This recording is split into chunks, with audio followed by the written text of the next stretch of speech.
Монголчуудаа Чингэлтэй дүүргийн иргэд сонгогчдоо энэ удаагийн улсын их хурлын 24-р тойргийн нөхөн сонгуульд шудраг иргэдийн фронтын тэргүүн Гомсронгийн Арслан бие даан нэр дэвшиж байгаа билээ. Зарим хүмүүс ярьж байна. Арслан чи нэр дэвшээд Арчил намаас нэр дэвшиж байгаа Бурмагийн саналыг хувааж Монгол Ардын хувьсгалт намд үйлчилж байгаа юм биш үү гэж. Тийм биш юм аа. Миний хувьд өнөөдөр Монголын төрд Монголын ардчилсан хувьсгалт нам гэдэг ганцхан нам байгаа гэж би бодож байгаа.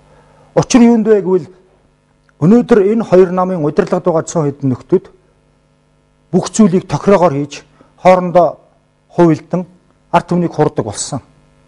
Өнөөдөр жирийн гишүүд нь ард иргэд хоорондоо манай нам, танаа нам гэж талцаж бараг зодтолдох шахуу байхад дээгүүрээ энэ хоёр намын удирдлагыг барьж байгаа цөөн хэдэн нөхдүүд ард түмний өмнө элдв жүжиг тоглож худал ярьж хоосон амлалт өгч байгаа тул би энэ удаагийн сонгуульд бие даад нэр дэвшиж байгаамаа.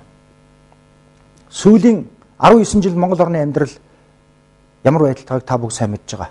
Өнөөдөр монголчууд эх орондоо их нутагтаа эзэн болж чадахгүй түрээд байна.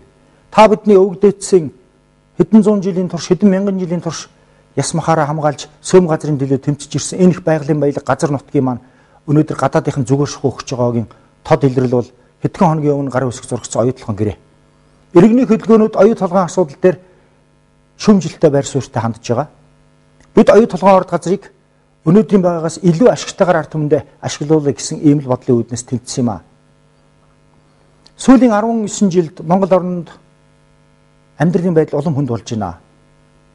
Би яагаад улс төрд орсон бэ гэвэл улсын их хурлын гишүүний зөөлөн синтед суугаад ард түмний өмч хөрөнгийг авилгалдаж идээд баяжихын тулд хүсээгүй юм аа. Би яагаад улсын их хурлд нэр дэвшиж улс төрд орохоор шийдсэн бэ гэвэл өнөөдөр та бидний Монгол орны гэрэлт ирээдүгэгдэж байгаа хүүхэд залуучууд маань хар балчраас 5-6 наснаас гудамжинд гуйлгуугаа сууж байгааг хараад би үнэхээр тэсээгүй. Өнөөдөр Монгол орны ирээдүйн төлөө, сайн сайхны төлөө өөрсдийн гал халуун залуунасаа зориулсан гавьяаныхаа амралтанд байгаа тэтгэврийн өвгөт хөгшд маань өнөөдөр амьдралаа залгуулахын тулд өвлийн тэсгэм хүйтэн зуны айгам халуунд хаврын хавсарганаар гадаа зогсож тамхи ширхэхээр зараад хүний жин хэмжээд ундаа зараад цагаан утас яриулаа зогсож байгааг хараад би тэсэж чадалгүй улс төрд орохоор шийдсэн. Би яагаад улс төрд орохоор шийдсэн бэ гэвэл өнөөдөр жирийн монгол хүн ажил хийгээд өдрийн 12 цаг ажиллаад 300 мянган төгрөгийн цалин авч чадахгүй нь барилгач жишээ. Гэтэл Монголд хятадаас орж ирсэн газаргүй болсон тариачид сарда 1 сая төгрөгийн цалин аваад барилгачийн нэрээр ажиллаад байж байна. Тамны энэ юу болж байна? Монголд үнэхээр Монгол төр засгийн газар гэж байна уугүй юу? Монголын төр засгийн газар гэж байдагсан бол юуны төрөө ард түмнийхээ амьдралыг дээшүүлэх ёстой атал та бидний өмч хөрөнгийг хуулийн цоорхоо ашиглан янз бүрийн аргаар хувьдаа завьсан нөхдүүд өнөөдөр 2-3 үеэрээ биш 20-30 үеэрээ идээд барахгүй хөрөнгөтэй болцсон. Жирийн ард түмэн өнөөдөр 2 нарны хооронд сарын цайлын хаанаач хүрэхгүй ингэж амьдарч байгаа нууц биш ээ. Өнөөдөр хүн бүрийг ходоодоор нь санд өгүүлэх гэж хүсэж байна. 2 том нам улсын их хурлын сонгуулийн үеэр маш том юмнууд амладаг. Тэгн ингэн гэж. Би та нарт ямарваа нэг юм амлахгүй Чингэлтэй дүүргийн иргэд сонгогчд нараа. Намайг улсын их хурлын гишүүнээр сонгох хаваас би танаа хашаа хороогийн чинь засаж өгнө. Хүүхдийн тоглоомын газрыг чинь янзалж өгнө. Гудамж талбайг чинь засаж өгнө. Үр хүүхдийн чинь гадаадд ажилласнаар явуулна гэж худлаа ирэхгүй. Тэдэн сая төгрөг өгнө ч гэж би амлахгүй. Би та бүгдийн өмнө ганцхан зүйлийг харин баталгаатай амлаж чадна. Юу вэ гэвэл хэрэг би улсын их хурлын гишүүнээр сонгогдох хаваас ганцхан зүйлийг л баталгаатай амлая.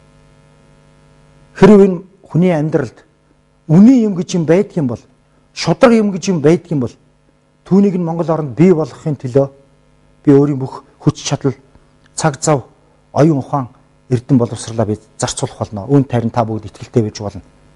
Зарим хүмүүс хэлж байна. Хинч гараад ялгаа байхгүй адилхан амаа таглуулдаг гэж. Тэр үнэн болсон байна баг. Гэтэ би өнөөдөр аль нэг намын гишүүн биш юм аа. Өнөөдөр улсын их хурлын олон шудраг гишүүд байгаа. Хувьсгал нам доторч тэр арчс нам доторч тэр ялгаа байхгүй. Харамсалтай тэдгээр нөхөд улсын их хурлд гараад амаа өдөлчж байгаа. Харин намайг тэгж чадахгүй. Би шудраг хүн гэдгийг хэний ч өмнө баталгаатай хэлж чадна. Шудраг зан чанар гэдэг бол 10 дээд сургууль төгсөөд 10 диплом өвөртлөөд олж чаддаг зан чанар биш юм аа. Шудраг зан чанар гэдэг бол тэрбум төгрөгийн хөрөнгөтэй хүн худалдаад авдаг гэд бас биш юм аа.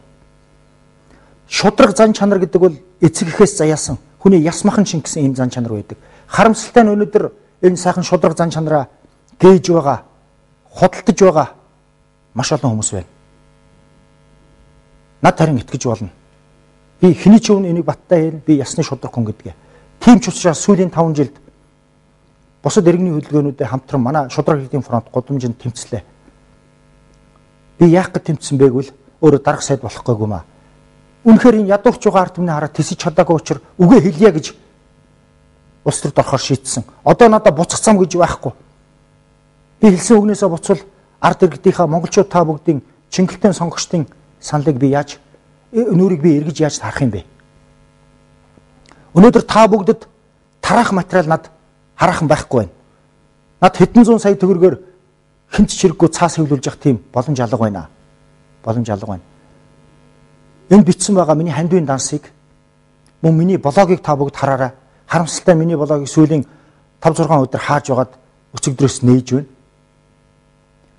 Өнөөдөр үнэхээр Монгол орныхоо төлөө чин шударгаар дуурч чадахгүй юм бол таны хүүхэд, миний хүүхэд, бидний ач хүчнэр Монгол хүнтэй суухгүй ийм байдал төрөх гэж байна. Учир нь юу вэ гэвэл өнөөдөр ажилгүй, мөнгөгүй, эрдэм боловсралгүй, эрүүл мэндгүй ийм Монгол хүнтэй хүн суухаас дургуйцаад гадаадынхантаа суугаад Монгол эх орноос гараа явж байна. Хятадуудаа суугаад гараа явж байна. Солонгосчуудаа суугаад гараа явж байна. Хэдийгээр энэ хүний эрхч гэлээ гэсэн Монгол орнд чинь тэгвэл хэн үлдэх юм бэ? Ийм болохоор та бүгд үнэхээр үр хүүхдийнхээ төлөө санаа зовж байгаа юм бол, эх орныхоо ирээдүйн төлөө санаа зовж байгаа юм бол зөвхөн маргааш идэх хоолныхоо төлөө биш байгаа юм бол нэг ч хүнийг гэсэн шудраг иргэнийг та бүгд улсын их хурлд сонгооч гэж бид уриалж байна. Хэрв та бүгд намайг улсын их хурлд сонгох хавас мэдээж би ганцаараа хууль батлах хэмжээний хүч чадалтай байж чадахгүй. Гэхдээ өнөөдөр бидний дуу хоолой гудамж талбайгаас ард түмэн тэр болгон хүрч чадахгүй байна. Хэрв улсын их хурлд сонгох хавас бидний үг төрийн эндэрлэгөөс их хурлын гишүүний суудлаас та бүгдэд Монголын ард түмэнд хүрэх болно. Бид үнэн үгийг ард түмэндээ хүргэж явах болно. Өнөөдөр Монгол оронд шудраг ёс гэдэг юм өгүүлэгдэж байна. Хамгийн гол нь хүний эрх чөлөө гэдэг юмыг хоосон үгээр яриад байгаа боловч бодит амьдрал дээр хууль нь гуйл болсон байна. Ийм болохоор би улсын их хурлд нэр дэвшгээр шийдсэн. Та бүгд энэ удаагийн сонгуулиар альва нэг нам гэж туйлшралгүйгээр би даа нэр дэвшигч шудраг иргэдийн фронтын тэргүүн намайг сонгохыг би дахин уриалж байна, хүсэж байна. Энэ сонголт хийсэн та бүгд алдаа гарахгүй гэдэгт би баталгаатай итгэж байна. Яагаад гэвэл дахин хэлье. Өнөөдөр нэр дэвшигч ямар ч хүн альва нэг намын нэрээр нэр дэвшснийхаа дараа улсын их хурлд ороод л таг дугаа болж байгаа учраас бид үнийг хэлэхээсээр арга байхгүй. Өнөөдөр Монгол орн нэг хүнд оногдож байгаа байгалийн баялгаараа дэлхий дээр толгой цогч байгаа баян орн. Гэтэл өнөөдөр бид нар дэлхийн хамгийн ядуу 20 орны тоонд орчод байгаа нь хэний буруу юм бэ монголчуудаа? Та бидний буруу биш ээ. Өнөөдөр муу дарга гэж байдгаас муу цэрэг гэж байдгүй. Муу удирдагч гэж байдгаас муу ажилчин гэж байдгүй. Өнөөдөр тэгвэл биднийг удирдах байгаа энэ цөөн тооны нөхдүүдтэй бид хариуцлага тооцох ёстой. Энэ төрөөс төрсөн тэр бумтан гэдэг ард түмний өмч хөрөнгийг идээд байгаа энэ нөхдүүдтэй яагаад хариуцлага тооцохгүй байгаа юм бэ? Хэрэг би улсын их хурлд нэр дэвших аваас Монголын төрийг цэвэрлэх шиг цэвэрлэхийн төлөө би өөрийн бүх хүч чадлыг зарцуулж чадна. Дахин амлая. Өнөөдөр та бид ингэж чадахгүй юм бол Монголын байгалийн баялгийг гадаадынхан зүгээр өгöd дуусгах гэж байна. Нэг хүнд оногдож байгаа байгалийн баялгаараа бид хүн хэлсэн. Бид дэлхий дээр толгой цогж яваа баян орн. Ийм баян орн өнөөдөр яаж яах вэ? Сонгуул болгоноор ард түмэндээ 20,000 цаас 30,000 цаас өгöd сая төгрөг өгнө гэж амлаж хагаад хотоод орн санал өгч байна энэ хоёр том нам. Үүнийг тэгвэл бид эсэргүүцэх ёстой. Бид хараад дугаа сууж болохгүй юм тамины. Ард түмэн хизээ нэгэн цагт учрыг олж ялдаг юм аа. Тийм болохоор та бүгд энэ удаагийн сонгуулиар дахин хэлье. Альва нэг нам улс төрийн хүчин гэж туйлшралгүйгээр би дан нэр дэвшигч шудраг иргэдийн фронтын тэргүүн Гомсронгийн арслан надад саналаа өгөхийг уриалж байна. Чингэлтэй дүүргийн иргэд сонгогчдоо та бүгд сүүлийн 19 жилд Монгол хүний амьдрал ямар шүү болж байна гэдгийг надаар хэлэлтгүй мэдж байгаа. Ийм учраас та бүгд үнэхээр энэ шудраг ёсны төлөө, үнийн юмны төлөө дуу хоолойгоо нэгтгэж чадахгүй юм бол энэ хоёр том намд итгээд бид хэдэн жил хуурагдах ёстой юм бэ? Би жишээ нь Монголын ардчилсан намын анхны гишүүдийн нэгэ 98 онд энэ нам болохоо байгаад ирэхэд би энэ намаас гарсан. Өөр боломж байгаагүй. Өнөөдөр Монголын ардчилсан намын ч байна уу? Монгол ардын хувьсгалт намын ч байна уу? Жирийн гишүүдийн үг дээшээ тэр намын дарга нарын сонорт хүрэхээ болсон. Ерөөсөө байхгүй болсон. Хороо хорны хурал дээр тэтгэврийн өвгөт хөгшөд ямар ч сайхан санал гаргасан дээшээ авч хилцгээ болчиход байна. Өнөөдөр гудамжинд ажилгүйчүүд хичнээн их болж байна. Гуйлга гуйж байгаа хүүхдүүд хичнээн их болж байна. Траншины хүмүүс өндөө их болсон. Гэтэл нөгөө талд хагартлаа баяжсан, уулын амаар дүүрэн ор таршаа барьсан энэ нөхдүүд гараад байна. Би хүн баяжхын эсрэг байгаа юм биш юм аа. Хүн бидний хэлдгээр ариун цагаан хөдөлмөрөөр тэрбумын доллартай болсон ч энэ бол хүний эрхийн асуудал. Тэр хүн хамгийн гол нь татвараа төлөөд л байж ах ёстой. Гэтэл өнөөдөр Монголд бодит байдал дээр энэ 18 жилд нэг лангуу ажиллуулж үзээгүй, эрийн лүү яваад нэг гахаа үрж үзээгүй хүн тэрбум төгрөгийн хөрөнгөтэй болчих. Өнөөдөр төрийн албан хаагч бүр одоо баяжхын төлөө явдаг болсон байна. Ажил хийхин төлөө биш. Үүнийг яагаад энэ хоёр том нам арга хэмжээ авахгүй байна гэдэгт би гайхаж байгаа. Та бүгд сонгуул болохоор сайхан юм амладаг. Ёстой ингэн тэгнэ гэд. Хаав энэ тэр бүгд байхгүй. Их хурлд гараад бүгд мартагдж байна. Нэг хэсэг нь амаа өдүүлж байна. Над харин итгэж болно. Би 75 хүнийсээ ганцаарч байсан өөрийнхөө дуу хоолойг тэр төрийн өндөрлөгөөс та бүгдэд хүргэж явах болно. Альч цаг үед, альч улс их оронд дэлхийн хаанч тэр үнэхээр их орныхоо төлөө үнэн үгээ хэлж байсан шудраг иргэд маш олон байсныг та бүгд мэдж байгаа.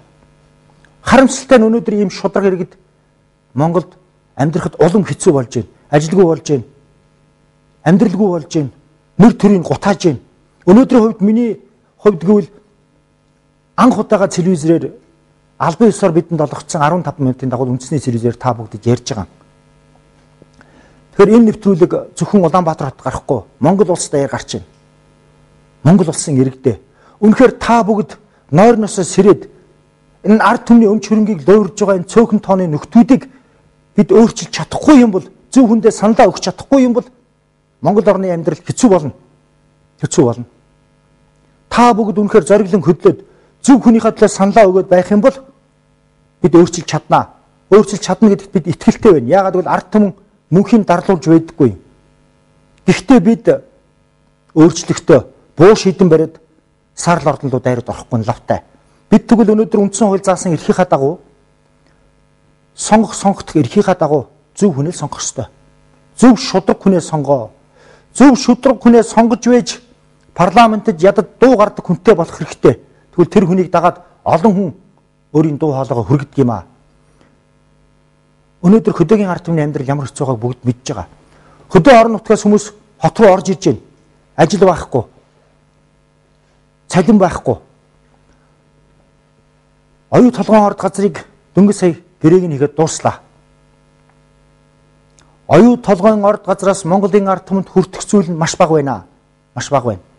Бид нар Орос ах нарыгаа босгогт нь босоод суугт нь сууж байсан тэр баг хагас колон байсан үедээ гэрээ хэлцээр хийгээд өнөөдөр бид нар Эрдэнэтийнхаа 51% аваад ашигын 51% аваад болж байна. Гэтэл өнөөдөр ардчил 19 жил хөгжөөд байхад бид нар дөнгөж 34% аавна гэж юу гэсэн үг вэ? Оюутлогоос үүнийг бид хэзээ ч хүлээн зөвшөөрөхгүй юм аа.